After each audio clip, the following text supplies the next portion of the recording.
faculties in some college or research institution. Some are development professionals also. They're working in some sector, NGO sector. Good. Yes, sir. So yesterday, Professor Lakshmikant Dwivedi presented an NFHS related lecture. Okay. And today we have you, Dr. Sangeeta, and Devashish Barik. Okay. From MCI. Okay. Yeah, he will be dealing on ISDS data. Okay. So we wait for 2-3 minutes, sir. So 5 minutes. Join. Let everybody join. No hurry. Yes. So, sir, you want PowerPoint? No. PowerPoint. Yeah, I want the PowerPoint. I will share now. You can share anytime. You can share. So just near this mic option, there is an arrow. Yeah. So it is showing open share tray. Sharing is okay. Oh, now it is already shared, I think. No. Okay. Is it visible? No. It is not visible. Then I will try once again. Please. Is it visible? Is it visible now? Not yet. Yes, sir. Only your screen. Yes, sir. Yes, sir. It is visible, sir. It is visible. It is visible. I don't know why I am not able to see. Yes, sir. It is visible, sir. Rahul, you are online. Yes, sir. Great. Good morning, sir, and good morning, all of you. Yes, sir. It is visible. Is it visible now? Then it's fine. Yes, sir. It is visible. Okay.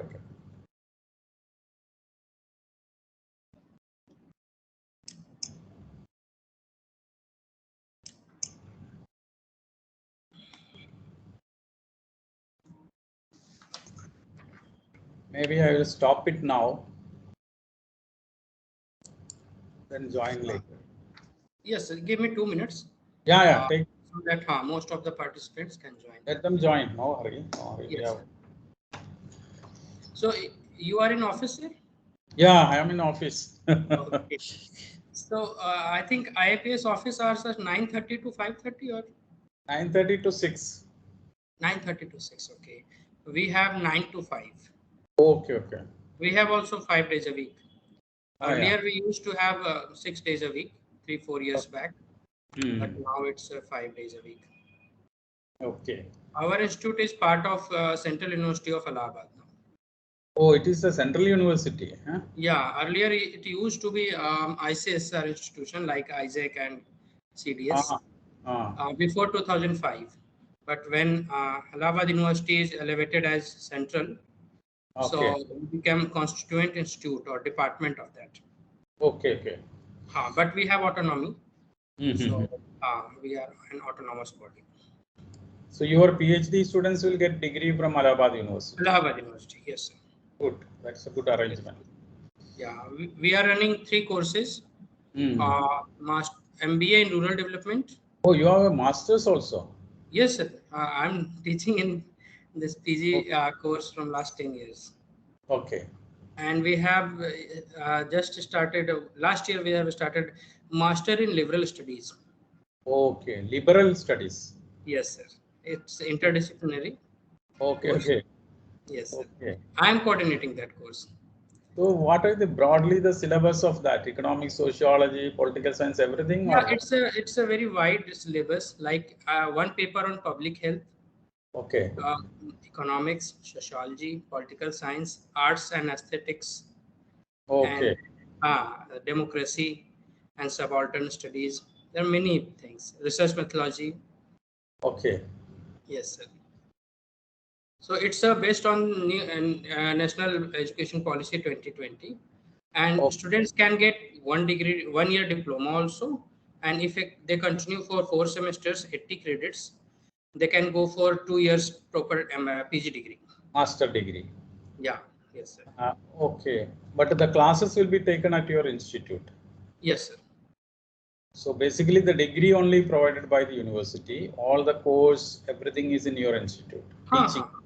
Yes. And they have a dissertation also? Yes, sir. One for 2 credit, means 8, I think 10, 10 credits dissertation, because each paper has 5 credits. How many students will be there in one batch? Expectation is that we can include 20, but last year it was commenced in a hurry, so we have 2-3 students only. One left. Now we have 2 students, but one semester is completed. Exams are going on. Okay. But this year, this semester, we expect some new students will add from this new batch. So we have announced for this batch admission. Okay. Yes, sir. Good. So master program means you will be busy also. Yes, sir. Classes, conduct we don't have summer vacation, sir. In this Ah, summer vacation, we are having examination. We are having this summer school. This is yes. full 1.5 month summer school. So Okay. 1 week is allotted for data and research methodology. Okay. So I'm coordinating this part along with Manik Kumar. We have 10 new faculty members. They have been recruited this year. Okay. Now our strength is almost 15. 15 faculty. Yes, sir. You can also have some guest faculty to manage classes in case. Yes, for master MBA in rural development, we have some option. Okay. Some specialized courses like accounting and all, which social science professors can't teach. So we have guest faculty members. Okay, that is good. So I think now we can start. We have 20 participants. I don't know how many participants usually join, but anyway, if you want, you can wait a few more minutes. I have no problem. Okay, I can. So in IIPS, how many faculty members are there, sir? I think now it is 38. 38. Okay. Few seats are still vacant. Advertisements. Generally, it is over 35. Yeah. New departments are coming, so I think seats will increase. Yeah, actually, for a new department, we are not at created new post. It is just readjusted, you know.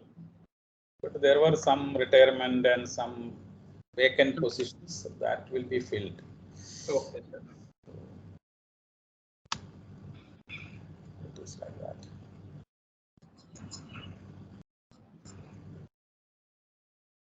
So I will introduce first. So good morning, Professor T.V. Shekher. Good morning, participants.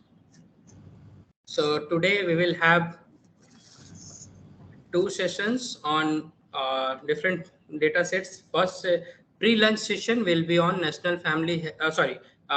Longitudinal Aging Survey of India, LASI, and second session will be dealt for this India Human Development Survey of India.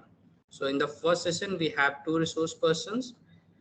Before introducing them, just I want to give a brief idea about the need of this survey, aging survey, because as a country, like it's inevitable that every country passes through this kind of phase, like when your young age population declines and aged population proportion increases.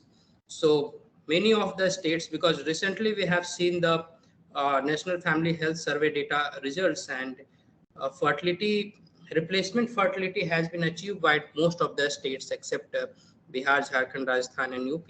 But still, these states have shown very good improvement in fertility level. So we expect soon we will have a replacement level fertility of all these states, and on an average, India has already achieved this target. But decline in fertility brings some new challenges like increasing proportion of aged population. And International Institute for Population Sciences has seen this problem in advance, and they have started Longitudinal Aging Survey of India many years back. So this data is very useful nowadays, and its relevance will increase as time passes, because soon we will have most of the states of a higher proportion of aged population, and for their policy and their health, many problems will be seen in future. So this kind of survey is really very important. So we are fortunate that we have a principal investigator of this survey, Professor TV Shekher, is with us in the first session, first lecture. So Professor TV Shekher is welcome, sir. Professor TV Shekher is professor and head of the Department of Family and Generations at the International Institute for Population Sciences, Mumbai. He is also head of the Center of Aging Studies at IIPS-Mumbai. His areas of interest mostly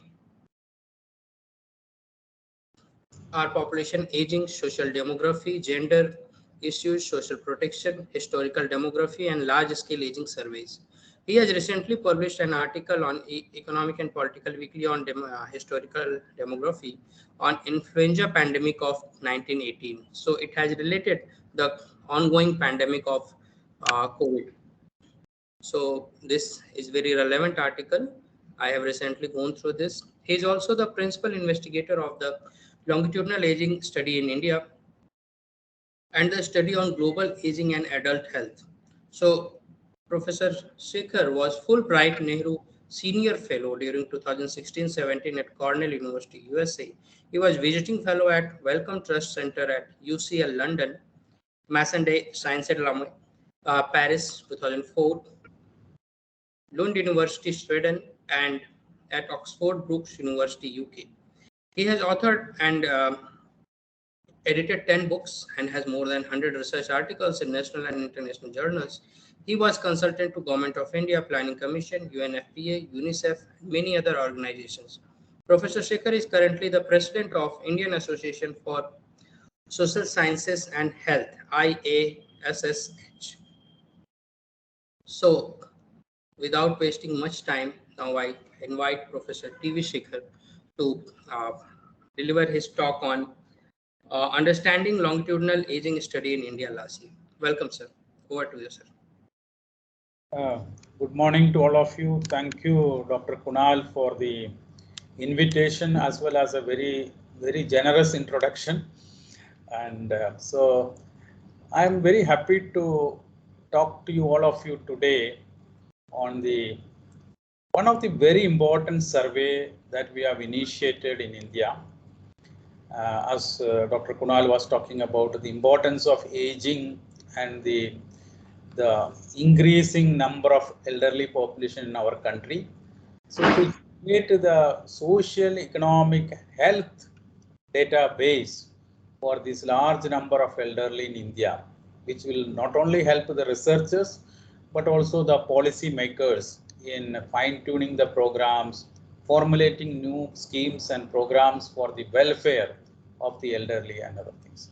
So I'll be giving an overview of the LASI study, its importance, its objectives, its coverage, and some important findings.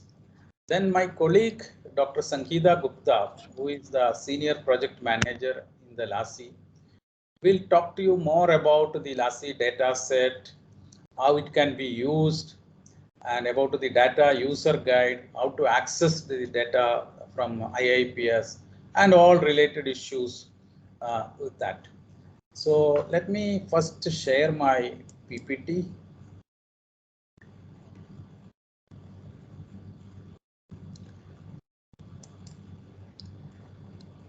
Kunal, is it visible clearly?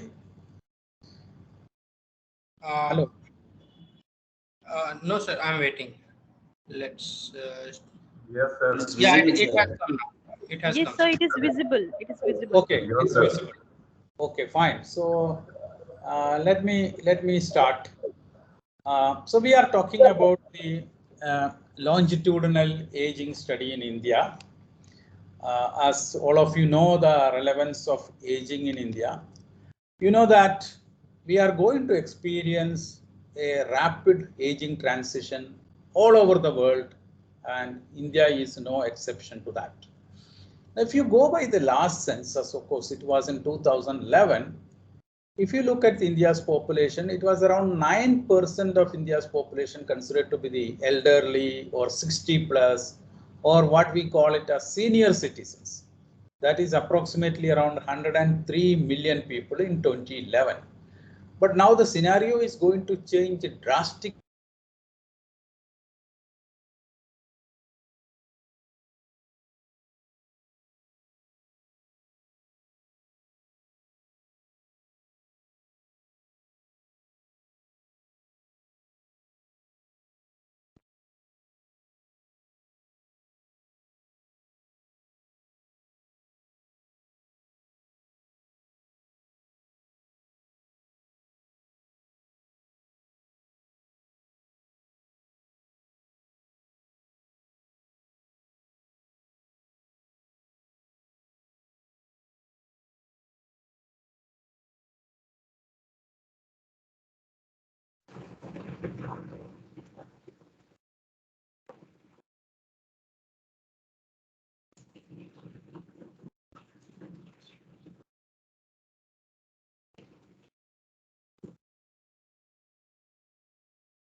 Hello hello sir, you are not audible. Hello Manik, मेरी आवाज आ रही है आपको? हाँ आपके आ रही है. अच्छा, सर की तरफ से नेटवर्क की दिक्कत है लग रहा है.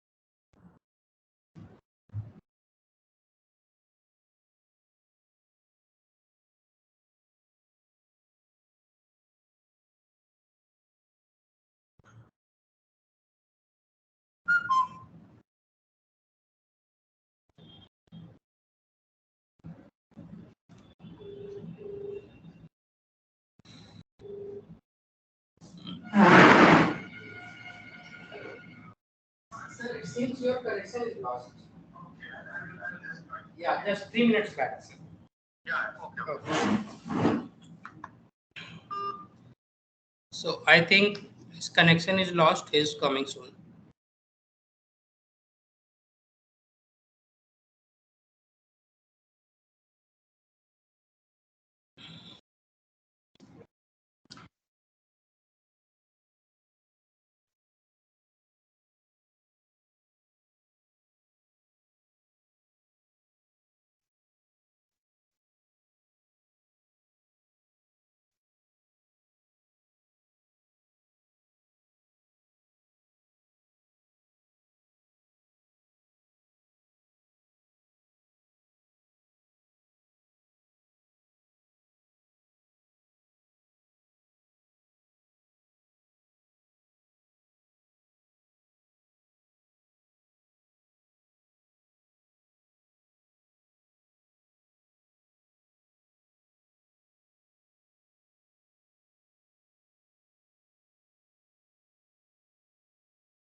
So participants, you should have some patience because due to some, there is heavy rain in Mumbai and some network issues are there.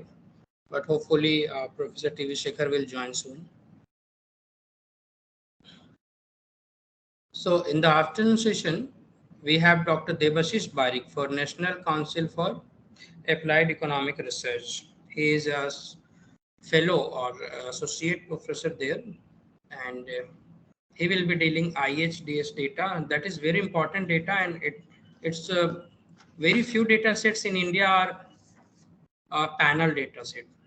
Okay, so even in this Lassi data is also cohort data panel, but ISDS data has all socioeconomic information, and especially health, migration, economic things, their wealth quintile and MPC, poverty indicators. So you should must learn this ISDS data.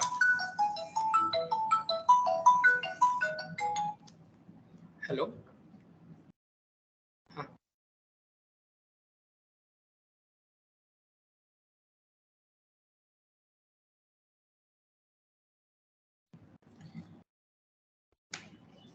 And this data is also longitudinal aging survey data is a panel data, cohort data actually. So cohort data means uh, the people who have been interviewed in the first baseline survey, so they will be followed up after every 5 years, 6 years.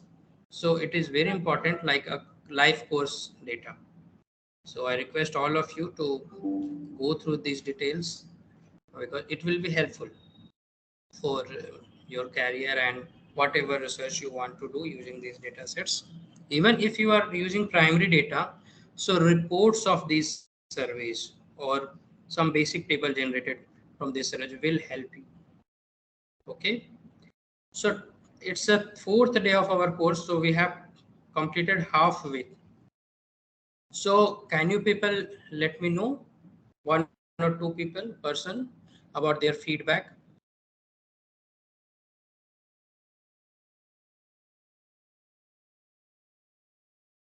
Please. Dr. Shambhavi.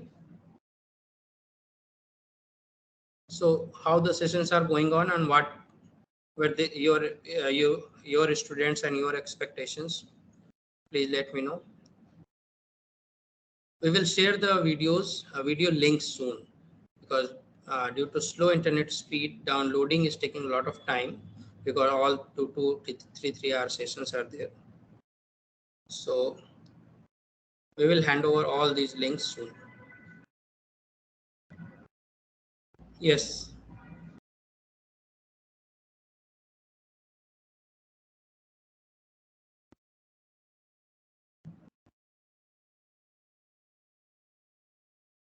So Dr. Swati Shukla, can you have any comments?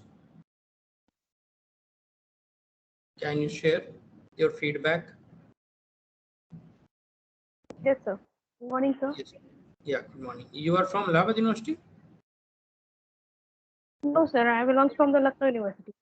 Lucknow University. Yeah, please share your views. Workshop is very fun. It's very helpful to give any for any big project if we are going in projects in future. Because I had done work in two projects, the central government and one state government.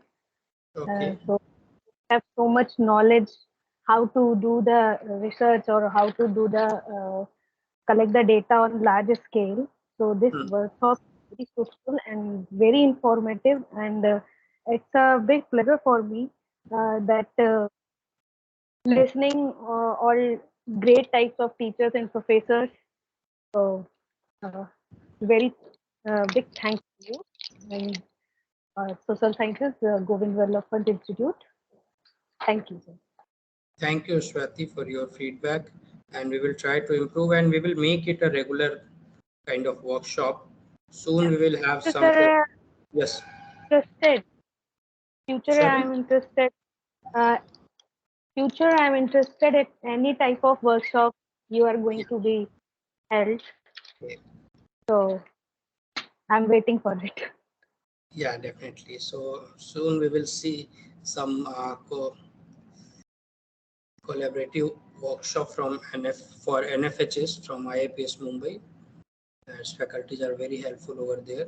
Yesterday, principal investigator of NFHS project has promised us that he will collaborate with us on this.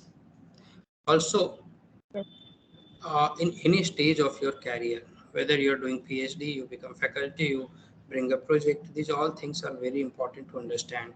Yesterday's session was very informative, and sampling frame, he has discussed sample design of NFHS survey. So all large scale surveys, even if you do your PhD or small project, if you go for the quantitative survey, this kind of framework is used there.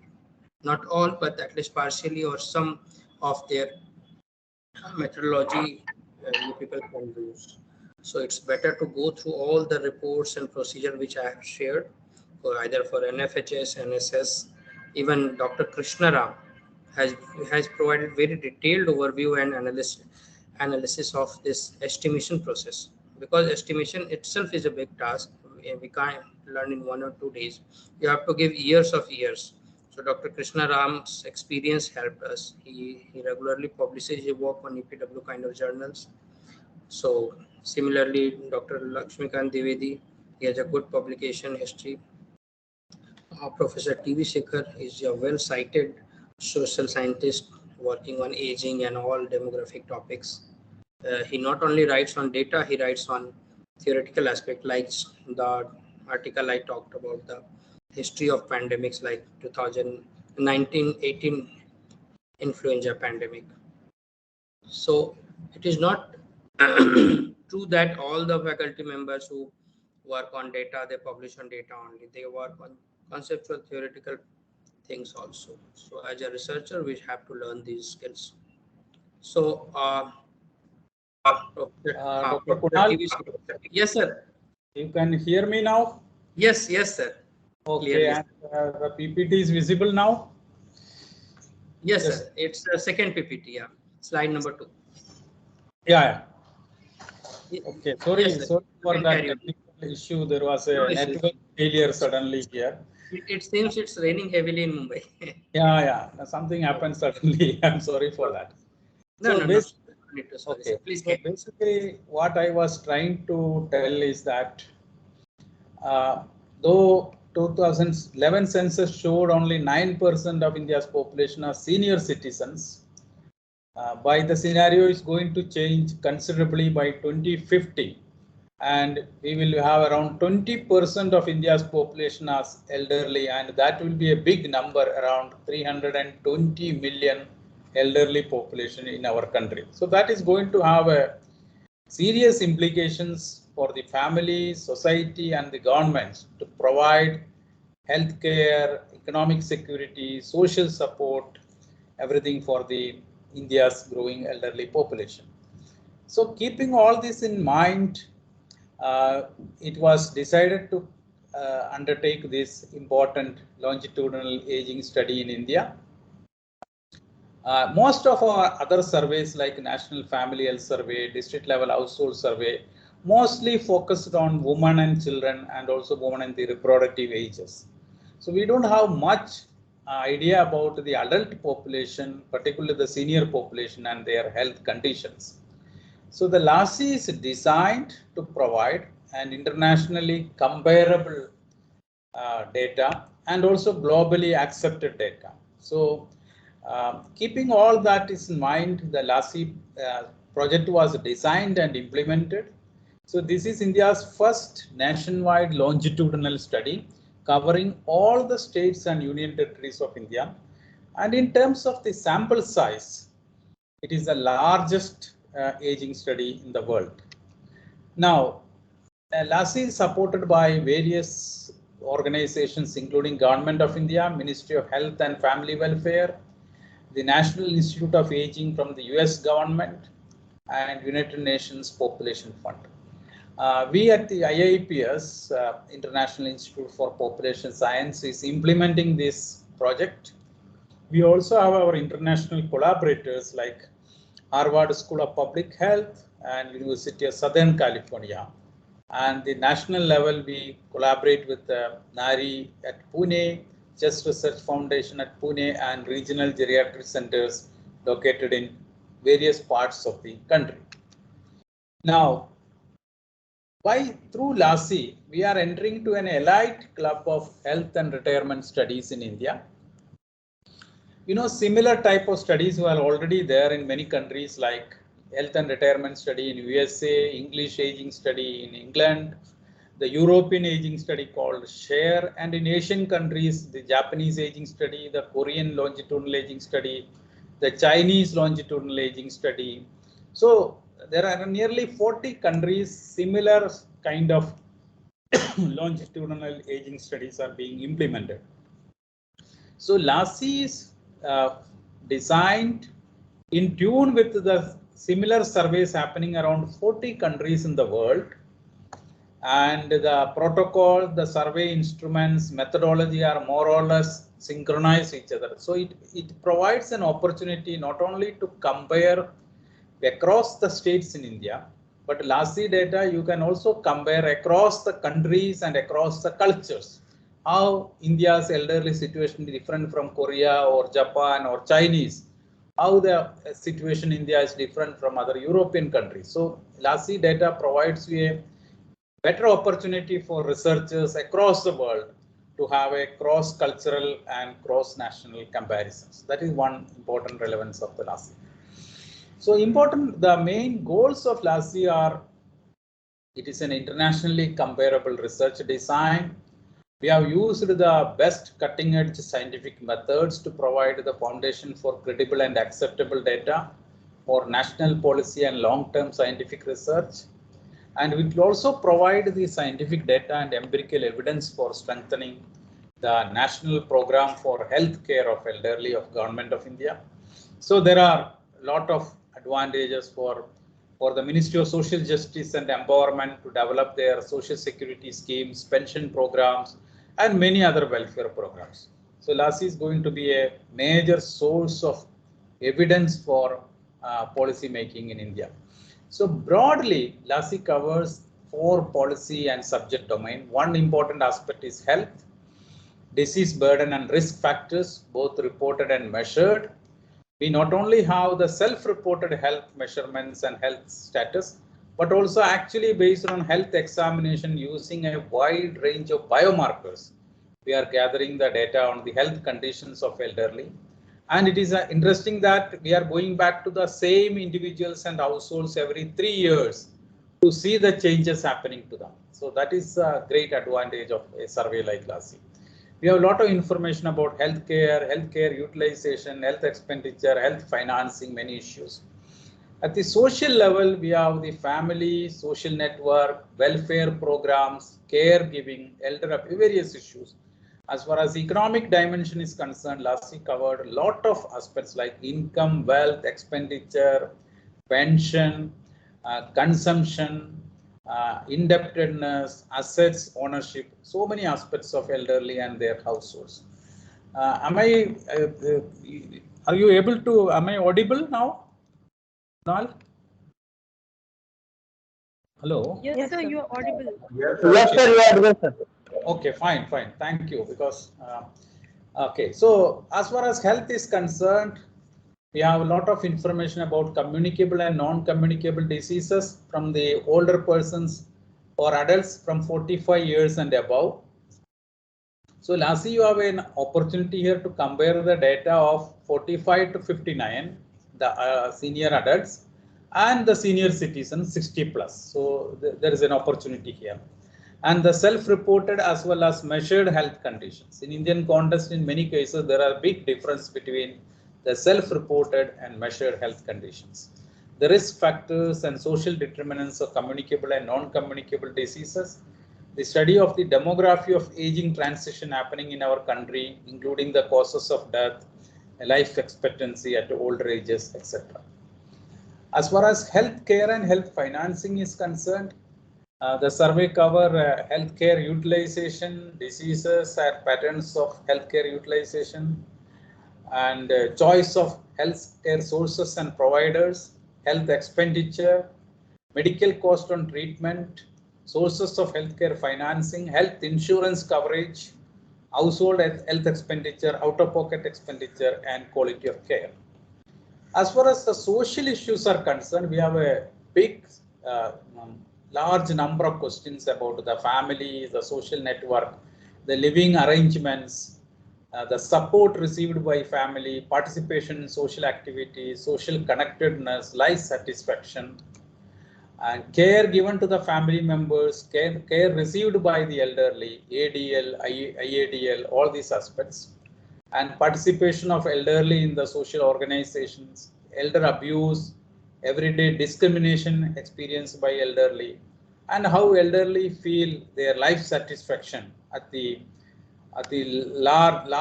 almost at the last part of their life, how they assess their own life and their satisfaction. And economic dimensions we covered, the well-being of older persons. It includes, we have the data from the household's income, expenditure, assets, employment, retirement, pension, economic security, vulnerability and expectation, and their workforce participation, and housing conditions, food security, and poverty among the elderly. So it's a very comprehensive survey covering all aspects. So LASI is, in a way, it is an innovation. It is not only focusing on one issue, but it covers the comprehensive aspects of elderly health conditions, including mental health, economic dimensions, sociological dimensions, and demographic dimensions. We have a set of biomarkers for direct health examination. We used the computer-assisted personal interviewing technique to have a better data quality and a faster data collection. And of course, we have also used other technologies like GPS, barcode technology, and all other things. So altogether, LASI provides you at the national level estimates and estimates at the state and union territory level. Now the survey has covered all the states and union territories. Basically, our study population is those who are from the selected households, those who are aged 45 and above, and their spouses, irrespective of ages. For example, a person is 48, husband is 48 from the selected household. We are interviewing him. In case his wife is less than 45, let us say wife is 40. Even then also we are including her in our sample. So generally it is the 45 plus age group, but the selected individual spouses, irrespective of their ages, are also included. So altogether, LASI data gives you the information about 73,396 individuals who are above 45 years and above. Out of that, nearly 32,000 are elderly population, 60 plus. Within that, you have around 6,880 persons aged 75 plus. Very, very old persons, because their health, economic conditions may be totally different. So one can even focus on that. If you have seen our reports and earlier data sets, in fact, one state was not covered, that was Sikkim. We could not complete the survey when we released the report last year, the data. But later we completed that survey. So what you are getting is the complete data from all the states, that is 73,396 individuals. Now in the second wave, the first wave was carried out in 2017 and 18. And in the second wave, we are going back to the same individuals of the 73,396 individuals and see what are the changes happened to them with regard to their economic condition, their health condition, their social life, living arrangements, and we are also planning to go back to the same individuals and households every 3 years for the next 25 years. That is the way the survey is planned. So we hope to start the second wave in this year, 22, and by 23 we should be able to complete the second round of the LASI survey. That is going back to the same individuals and households which were covered in the first wave. Now we have a very multi-stage stratified clustering sampling approach is used. We also have a oversampling for 65 plus and also the 4 metropolitan cities. Suppose some of you are interested to study the elderly situation in Mumbai, Delhi, Kolkata or Chennai, we have the data set is available. It is already released. We have the state level data set. We'll have the national level data set. All that is available, all of you. This is the sampling framework. I don't want to take much of the time here. All this is explained in our report. If you see a chapter on methodology, it is there, all the details. We have the urban samples and the rural samples, and the way of selecting the households and individuals are explained in the report very clearly. Basically, Lassi used 3 instruments. Unlike many other surveys, we have a household schedule which collected data from the households. We have the individual schedule which collect the individual information of all the persons 45 and plus. And we also have a community schedule. That means if survey is done in a particular village, we collect information about that village and about the socioeconomic characteristics, facilities available, healthcare available, education facility available, welfare programs available in those villages. So one can even do some analysis using the village characteristics with the individual characteristics or household characteristics. Like if there is a health facility available in a village, what is the extent of healthcare utilization? If the health facility is located 10 kilometers away from the village, is it having impact on health utilization? One can do. So all these data sets are available in public domain. So broadly, the health section covers information about all these things: morbidity, various health conditions, mental health, including depression. We are using 2 scales. Functional health, activities of daily living and instrumental activities of daily living, and healthcare utilization, and then women's health, family medical health behavior, including smoking, alcohol, physical activities, including the practice of yoga, security, and all other issues. As I said earlier, we have a lot of biomarkers. What are the health tests we are doing for Lassi? We are doing the blood pressure and pulse rate. We are doing the function test, is also known as spirometry. We have a vision test, eye situation, near and distance vision. As far as measurements are concerned, disturbance, is there a lot of disturbance? Yeah, there is lots of background. Yeah, okay. Okay. Please continue. Okay. So we have the anthropometric measurements like height, weight, waist and hip circumferences. We have the DBS based dried blood spots. We are collecting the blood samples to test for CRP, hemoglobin, and diabetes and all other conditions. And we also have a performance-based tests like grip strength, timed back, and balance test. So these are all the direct health examinations done in the Lassi, and this data is also available. Now, I think I don't need to focus more on how the survey was carried out. Basically, there are different stages. We do a national level training of trainers, state level training of investigators in their local language by the survey agencies, then the field implementation. And so there are various ways of conducting it. In first round, we have a complete mapping and listing of selected villages and urban wards. Then we have the training of investigators. They will go and do the survey in the selected households.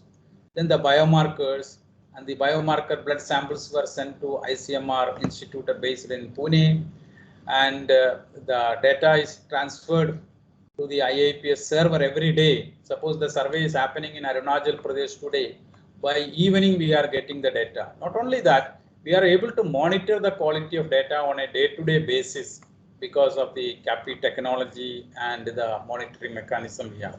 So we are constantly able to check the data, the quality of data. In case some places, some investigators are not performing very well, we can give the additional training to them, we can give a warning to them, we can give them more focused attention in case there are some problems. So this is a great advantage of using CAPI in the survey. We are able to monitor the data on a day-to-day basis. We are able to access data, and we are fully avoiding the data entry and the errors happening during data entry from the paper questionnaire to the computer. So there are great advantages, and I think the quality of Lassi data to a great extent depended upon the CAPI programming, our monitoring, and our training programs. You know, the health investigators and the field investigators given 35 days of training in each state, 35 days of training, including 5 days field training. So to ensure that they are familiar and thorough with all aspects of questionnaire, data collection, biomarkers. And for collecting the biomarkers, we have recruited the paramedical health workers and those who have some training in those aspects. So this is a way the survey is monitored by IIPS, our partners, state level agencies, and all other things. So let me give you some idea about how first we identified the the villages and urban areas to be done. Then we did a listing of all the households in that area. From the listed households, suppose in a village having 200 households, and we want to do only survey of 30 households, it is randomly selected through the CAPI, which are the households to be surveyed. And that information was transferred to the survey team in that state, and they will go to that particular village and carry out a survey of that selected 30 households only. So a lot of innovations in the survey has happened, and this has helped in the data quality, transfer of data, and avoiding the errors in the data and all of the things. And that is also surely will improve the overall value of the survey and its relevance. And of course, we have various teams to do the survey. First is the mapping and listing team. They will go and collect the data about the information about the village, how many households are there, how many households having 45 plus, how many households having 60 plus. All that information is collected. From there, we are selecting the sample households. Then a survey team consisting of 6 members. They will go to the field, which include a supervisor, 2 male investigator, 2 female investigator, 1 health investigator with a paramedical background. With after 35 days of intensive training, they will go to the field with a dedicated vehicle. And in each village, even to cover 30 households, they have to spend 5 days. That means they have a sufficient time to complete the interviews. And even if one person is available in one particular day, they can go to the next day. So they can even timing the interview in different days. You can do the household interview first day, the individual interview second day. Maybe the biomarker collection can be done 3rd day, 4th day. According to the convenience of the respondents, it can be done. So 5 full days, this 6-member team with a dedicated vehicle and all the equipments, including the medical equipment, will be spending in a location and collecting data from 30 or 35 households and the selected individuals. And on an average, based on our first round of survey, we found that a household interview takes on an average 52 minutes to complete. Any adult member in the household who can give information about household characteristics, household income, expenditure, assets, and all can be interviewed for that. The individual interview approximately take around 78 minutes. Collection of biomarkers, the health examination, that is approximately around 41 minutes. And the community questionnaire, that you have to go to the village office and the local service providers like the ANMs and all that. That is separately done, and that also will be collected. So this is the way the survey is carried out. And we also followed a lot of ethics protocols in order to ensure that survey is done properly. At the timing of during the training of trainers, as well as state level investigators training, we have given a lot of emphasis on the ethics aspects of the survey. There are 4 informed consent forms. One is the household interview. We need a household consent form, individual interview, then biomarker, a separate consent form. And in case of some elderly persons who are not able to give the interview because of their ability to speak, or they are bedridden, or ability to hear, inability to communicate, then in that case the close caretaker, maybe the spouse or other family member or caretaker, can be a proxy respondent. So there is a proxy respondent facility also there in the Lassi, and at our health examinations we are done, we will give a report card to the respondents asking them to seek in case of any serious problem to the nearest government health facility. Now I think I have broadly covered the Lassi survey, its importance, and the things. And my colleague Dr. Sankita will be talking more detail about the questionnaire, the sampling, the weight calculation, and how to access all this data from various files, including the individual, the household data, individual data, community data, as well as the biomarker data and all other information. And about the data user guide also, she'll be explaining to you more detail. Let me just give you a little bit about some important findings from Lassi survey. Of course, it's a very lengthy report, more than 650 pages. You can download from our IIPS website, and even the hard copies are also available. I am just giving you, it covers 16 chapters of various dimensions of this survey, but I am just giving you some important findings to give you some idea about what are the issues covered in the Lassi. For example, what is the self-reported prevalence of major chronic conditions among elderly, among the people from 45 plus? You can see by age group how it is. This is the first time you are getting a data something like that. What is the prevalence of hypertension, diabetes, joint diseases, cardiovascular diseases, lung diseases, neurological and psychiatric problems? And as you can see that the age associated rise in the prevalence of chronic health conditions is steady and consistent, and it is more pronounced in case of cardiovascular and lung diseases. So you have all this data available for the national level and the state level. You can do this analysis based on age wise, you can do rural urban variation, you can do various social groups, and among the male and female respondents. So there is a lot of scope for doing analysis here. Then multimorbidity. How many of the elderly having more than one morbid health problems? So it was found that around a quarter of elderly, that is 60 and above, have multimorbidities compared to 13% among the older adults who are in the age group of 45 to 59. So how many having no health problems, single health problem, and more than one health problem, what we call multimorbid health conditions? This information is also available for the respondents. This is the self-reported prevalence of diagnosed chronic health conditions of elderly. As you can see, around 14% of the elderly having their diabetes problem, they have reported. But when we did the blood test, collecting the dried blood spot samples from them, it is much more than that. It means in India, particularly in the rural areas, and particularly among the poorest sections of the society, large number of elderly are not even aware about they have a problem, health problem, because they never went to hospital for a checkup, they never had any treatment.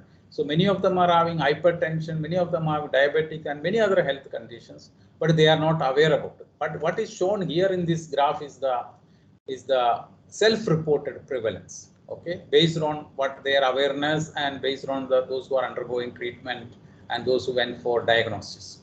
So CVD, the cardiovascular disease, which is a major component, including the hypertension. Then the diabetes is around 14% elderly having this problem. Lung disease among 8%, heart disease among 5% of elderly. Nearly 3% of elderly is affected with the stroke. The psychiatric problems among 3% of elderly, high cholesterol, and even cancer among 0.7% of elderly.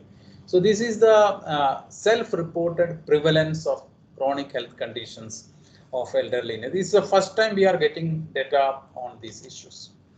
Now, of course, you can do this based on the state-wise, and you can see how it varies from across the states. And for example, hypertension, the hypertension, the difference between the reported and actually measured level of hypertension is 4%. That means nearly 4% of elderly in India are not even aware about they have a serious hypertension problem because they never went for a checkup or a diagnosis. Now, another issue we covered is the overweight, obesity, and undernutrition and other things. So in India, more than a quarter of elderly are underweight, and a fifth of elderly are overweight or obese. So you are having a dual burden of undernutrition. One side anemic problem and another side overweight and obesity problem among elderly, and it is increasing considerably. That is what we have noticed. Now we have the question of what are the impairments they are having. 11% of elderly reported having at least one form of impairment. It can be visual, hearing impairment, locomotor, ability to walk or move, mental problems, and other things. And with the more serious problems are the more prevalent issues are the locomotor problem and visual impairment and mental impairment. So you can see here a comparison between the older adults in the age group of 45 to 59 and elderly 60 plus. And you can see the difference happening with various health conditions. For example, how many of them are having issues related to activities of daily living? And so we have this data, which shows that 14% of elderly are reported to having at 2 or more ADL limit. ADL means activities of daily living, like whether they are able to take their own food, whether they are able to use the toilet, whether they are able to dress themselves. They are able to do the basic activities. So around 14% of them need support and assistance to do that one. And when you can consider the IADL activities, which includes they are able to manage their finances, able to go out and shop, all those able to move, walk, all those things outside the house, that is among around 37%. So there are serious health problems as the age advances. Of course, people are living longer years now compared to the previous generations, but are they living healthy and happily in the more years they are living? That is the question. So large number of them are having serious health problems, not able to manage their basic activities, their day-to-day routine work. They need support and care, and that is what the survey indicates, which will have many policy implications. This is the data regarding the people using the supportive devices like spectacles and other things, those who reported having the problems. Information by rural, urban, and male, female. Now let me say a few things about the living arrangements. Of course, as all of you know, India, the family is a major caregiver for elderly. We take care of our parents and elders, but slowly and gradually changes are happening in the living arrangements also. Though the survey clearly indicates more than 90% of the elderly are living with their family, but what we found is very important. 6% of elderly are living alone. Okay, and in some of the states, it is around 15%. So we have to be very careful. 6% is a national average, and among the women, it is around 9%. Large number of them are elderly widows. So 9% of elderly women are living alone in India, and 6% of elderly, both men and women, are living alone. In Lassi, we asked a question: are you have any plan to change your living arrangements in the future? So nearly 5% of elderly expressed their intention to change the living arrangements in the future. That means, indirectly, it means they are not very happy or comfortable with the current living arrangements. They are even thinking of changing that, maybe moving to another house, or moving to another, to live with another child, or even moving to old age home or some other places. So that is some kind of an indication of they are not very happy or comfortable with the current living arrangements. Now, this is a question about, lot of about the average number of grandchildren they have and how much they take care of them. As all of you know, 90% of our elderly respondents have grandchildren, but nearly 1/5 of them really take care of their grandchildren. It is not having grandchildren, but taking care. So the grandparents have a major responsibility in many households to take care of the grandchildren because of various reasons. Maybe parents are away, parents are working outside, or the child's parents are no more, but the responsibility is now with the grandchildren and various other issues.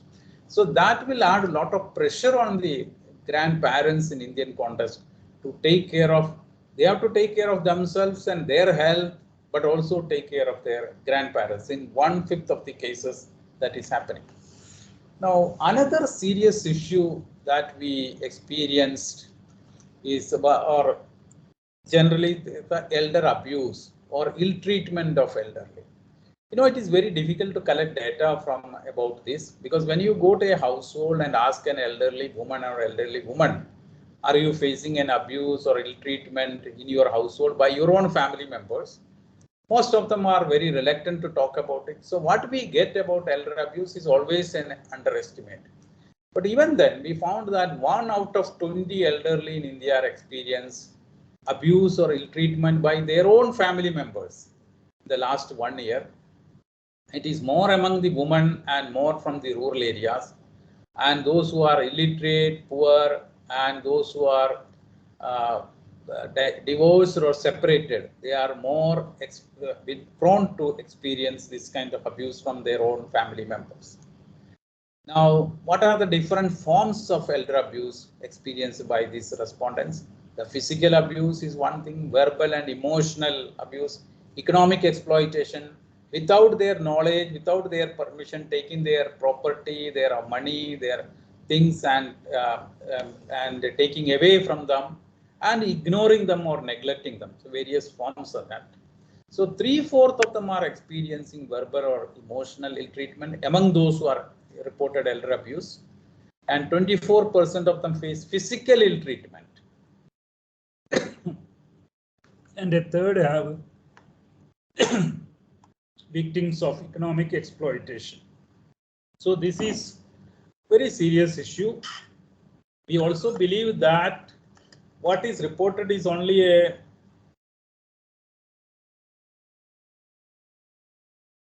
a tip of the iceberg. The problem is more serious, and maybe large number of them are hesitant to report these issues to a enumerator or an investigator.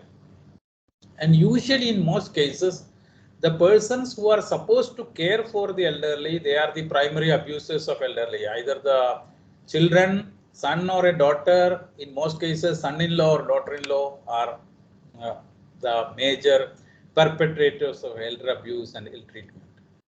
So among those experienced ill treatment during the last 1 year, 38% of them are ill treated by their own children or grandchildren, followed by either sons-in-law or daughters-in-law. So because of this situation, victims are less likely to report abuse from the persons who provide the care or with whom they are living now. So this may be really a gross underestimation of the scenario.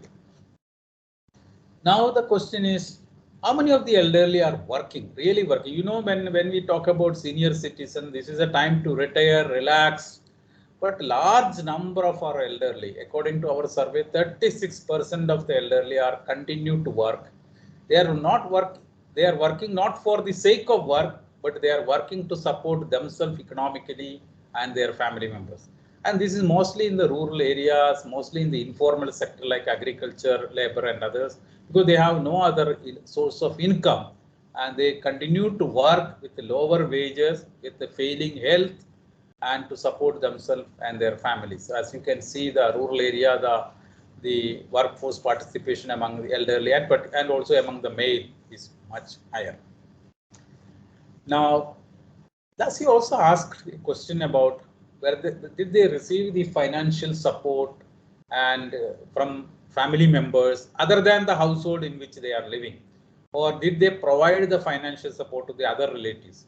Interestingly, we found that 15% of elderly reported that they received financial support from other family members, maybe some other children, other relatives, or even friends. But what we also observed that 6% of elderly provided financial support to other relatives. That means the general impression that elderly are a liability and burden, at least in this case, found that they are also economically supporting other family members by providing finances and other things. Now, one important dimension of elderly welfare in India is the various schemes of the government and programs. Include basically the pension schemes. That is a major program by all the supported by the central government and implemented by the state government. Of course, the pension amount varies considerably across the states. Some states still have 400 rupees as monthly old age pension, whereas in some states it's 2,000, even more than 2,000. So the central contribution is same, the state contribution is different, or they add more money. So that is why big variation across the states. So we asked the elderly respondent, are they aware about the old age pension, widow pension and other schemes? We found that good number of them are aware about it. But what is the utilization of this pension? Among the BPL households, we found that around 1/4 of the elderly are receiving the old age pension, and similarly among the widows belonging to the BPL households, around 1/5 of them are also receiving the widow pension. So that means a large number of elderly who are poor, belong to BPL households and no other source of income are not even receiving this meager amount of monthly old age pension.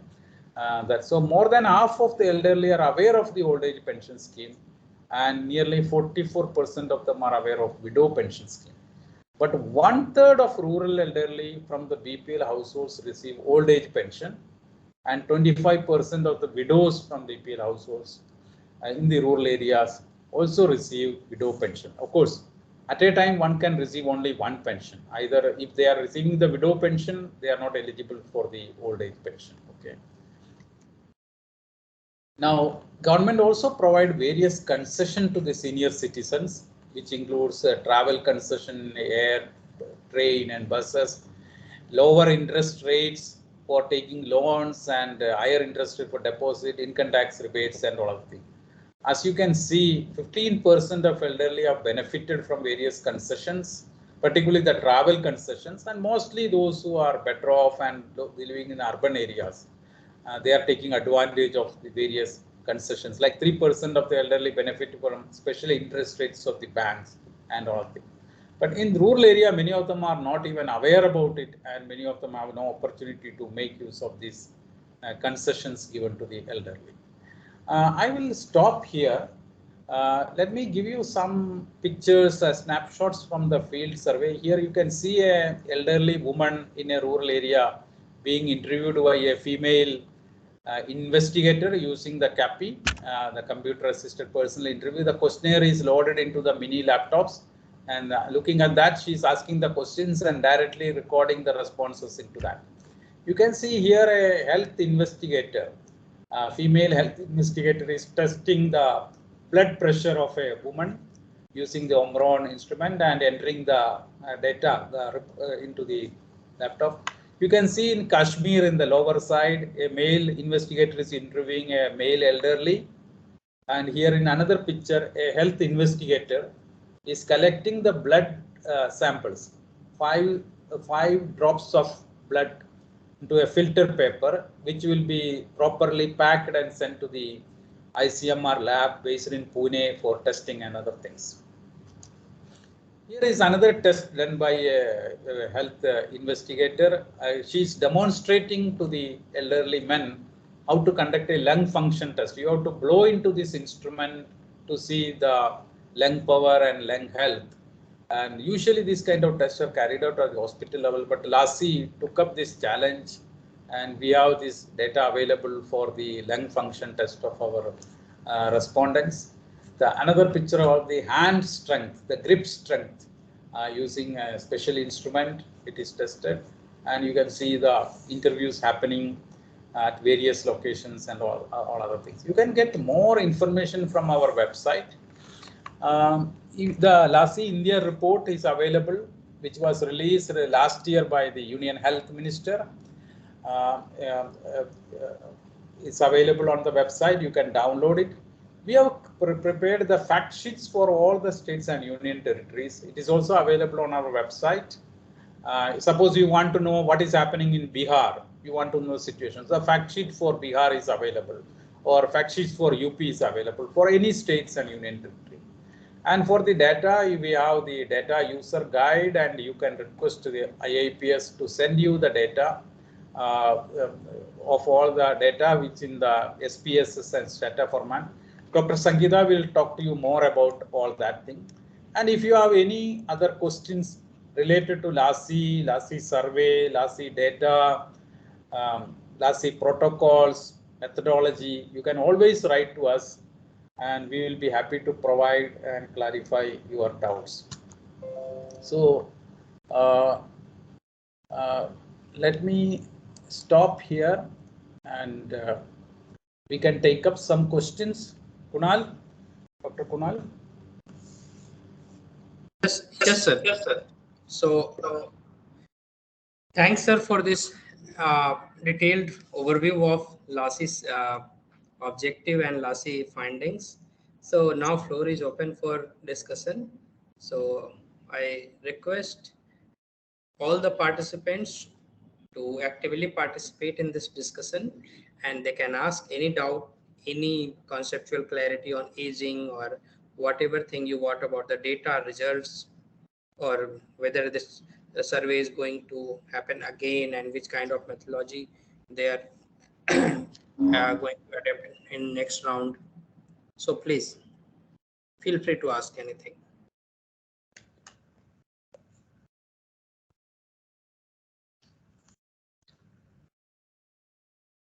Yes, Abid Ali, you want to ask something? Yes, sir. One, sir, please, you can once again clarify that what is the panel sample size?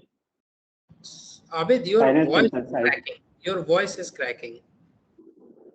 It is Okay. not clearly audible. Please introduce yourself first and then ask your question.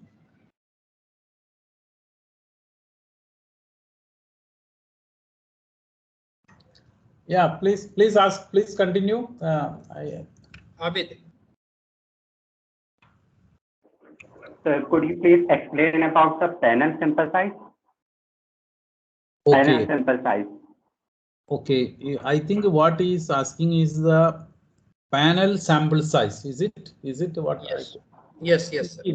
As I said earlier, we have only completed the first round, and the first wave we can call, or first round, and that covers around 73,000 adults, 45 plus. Out of that, around 32,000 are senior citizens or elderly. Now we are going to cover the second round. Our plan is to go back to the same individuals,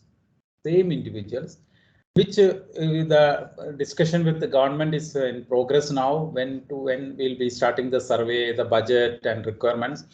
But what we broadly decided is that we will go back to the same individuals in the second round. We may not recruit new individuals in the second wave, but when we go to the third wave after 3 years further, we may recruit more people. So second round also we are planning to go back to these 73,000 individuals and see what are the changes happening to their household, their health, their economic condition, their housing condition, living condition, social aspects, and all other things. So as of now, we have only one round data only, but we can call it as a, right now it is a cross-sectional survey. Till we get to the second round completed, then only you will have. But our plan is to continue this survey for next 25 years. So going ahead, you will have a more data of a longitudinal nature. Okay, thank you, sir. Okay. So, sir, this will be a panel for households or individual? Means cohort will be followed for individual level? Yeah, see, actually, we will be going back to the households. But Okay. now what we have decided time being is the second round, because now there may be some changes in the household because maybe some new members have come into 45 plus in the household, or some people who are staying away have returned back to the household. Many things, or some of the household members are not alive. Few of them might have passed away and all. But we thought that in the second round, we may not recruit the new individual because we have a sufficient sample now. But by third round, we may think about recruiting the more people into the household, which usually the longitudinal surveys follow that kind Yeah, of because there is an attrition, no? Because it's attrition. already Yeah, aged population. attrition There will will be be there. less. Yeah, so we are planning that in the third wave, but we will be collecting all the information about the household, their economic condition, all the questionnaires will be canvassed, and the individual interview will be done in the second wave with the 73,000 individuals who were already interviewed in the first wave. Okay, so that is the current plan now. Thank you, sir, for clarifying this thing. So, any other participant? So, I think this is attendance was very high in this session because people are interested to know the aging situation in India. Yeah, it's good. So, Dharmraj, you want to ask something? Dr. Dharmraj?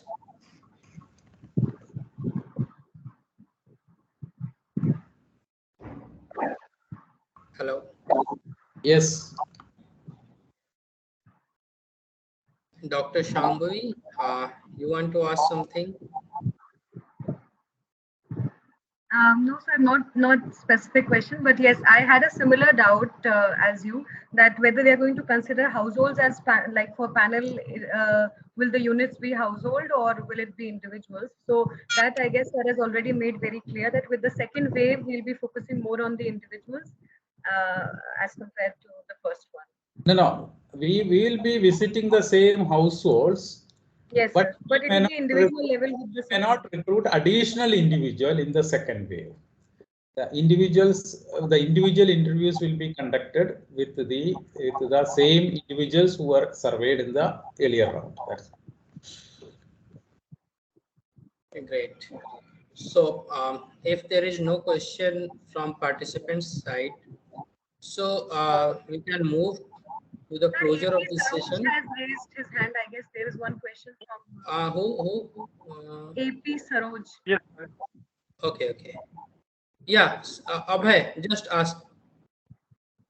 Yes, sir. Whatever Very good morning, sir. Yes. yes. My voice is clear. Yes, please go ahead.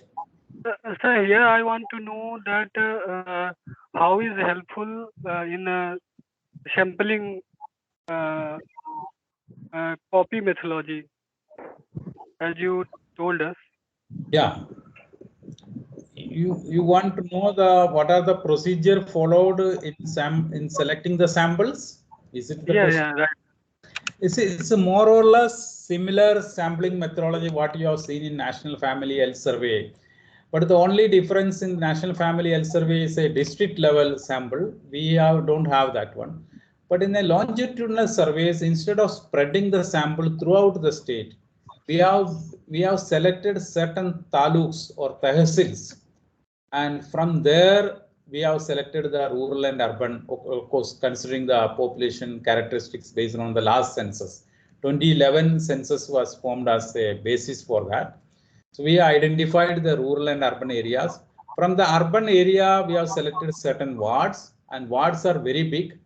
So from again, we have randomly selected a CEB, census enumeration block, which usually covers around 150 to 200 households.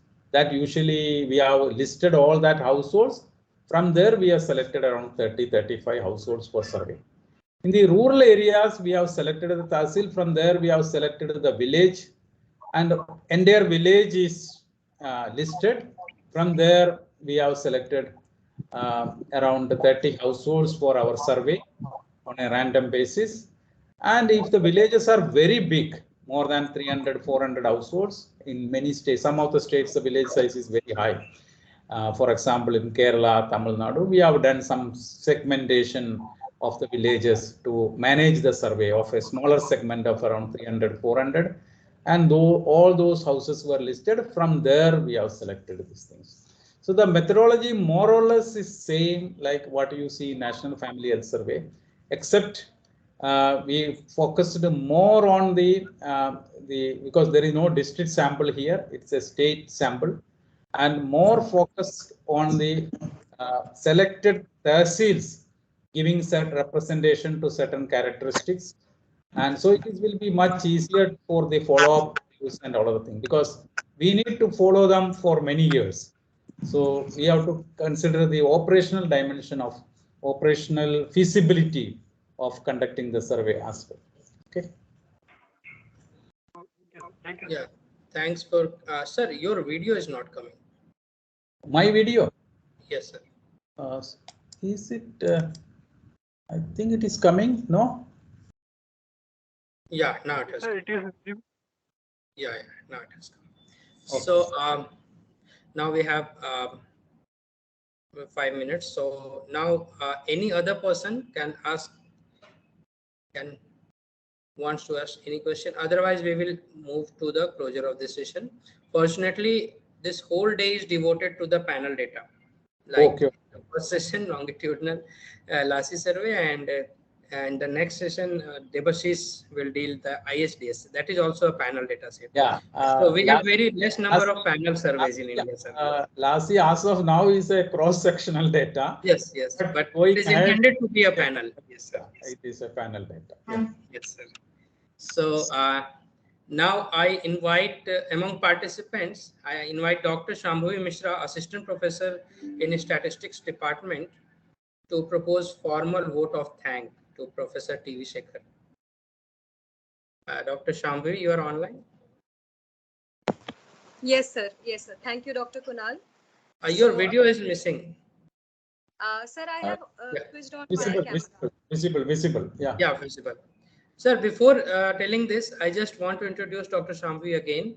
She is daughter of Professor Pradeep Mishra, noted demographer from Lucknow. Yeah. He's our good friend, and we are a lot of in Lucknow University, isn't it? Yes, sir. Yeah. Yes, Dr. Shambhavi. Yes, sir. So thank you so much, Dr. Kunal. And so on behalf of GB Pant Social Science Institute, Prayagraj, I would like to express my gratitude to Professor T.V. Shekher, sir, for very nicely explaining the methodologies of this Lassi study.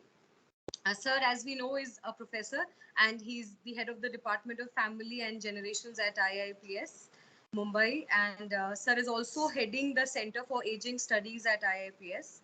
The presentation indeed was very exhaustive, sir. You have illustrated on the minute details of the survey. Despite of the adverse weather conditions in Mumbai, which Dr. Kunal already said that it's raining very heavily. Thank you so much, sir, for sparing your valuable time and sharing your knowledge and experiences with us. So right from illustrating the sampling methodologies to discussing in details the steps involved in fieldwork implementation, most of the aspects of conducting such a large scale survey has been explained by you in your presentation. So you have also shared some insights and findings from this study. Like for the first time, we have got the data for both national as well as the state level about self-reported prevalences of chronic health conditions. You have also told us about like we have data on the dual burden of undernutrition among elderly, etc. So Lassi has took some major challenges for measuring the lung strength and the grip strength, among others. You also shared the pictures with us. So we know that the unit level of Lassi is available, the unit level data is available both in SPSS as well as the STATA format. And researchers have already been working intensively, and they have been publishing papers also. Good quality research has already been published. So thank you so much, sir, for all these insights. And I guess all the participants who have joined, they would definitely be aware of all these details, and I'm sure that some of you will be now using these data for your future analysis. So thank you so much, sir. Okay. Okay, thank you, Shampevi, for that nice words. I hope many of you will be using the Lassi data, and I think the next session, my colleague Dr. Sangeeta is going to explain to you about all that, about the data sets and all related issues. Unfortunately, I have another meeting, so I may not be able to join the next session. Thank you very much. Thank you, Dr. Kunal. Thank you, Samvi. Thank you so much, Professor T.V. Shekher, for Thank joining you, us sir. and giving your valuable insights and detailed overview of the this Lassi data. Hopefully, number of persons who will be using Lassi data will increase now, and we will have a good research papers out of that. Thank you so much, sir. Thank you. Thank Looking you. forward to see you Thank in you, person sir. soon. Thank See you. you. Thank you. Thank you. Bye. Thank you. Thank you so much. So we will resume our sessions at 11:30 sharp. Please be present. It will be very interesting, and most of the technical details of downloading data and how to use data sets, merging data, these will be dealt by Dr. Sangeeta. See you. Bye.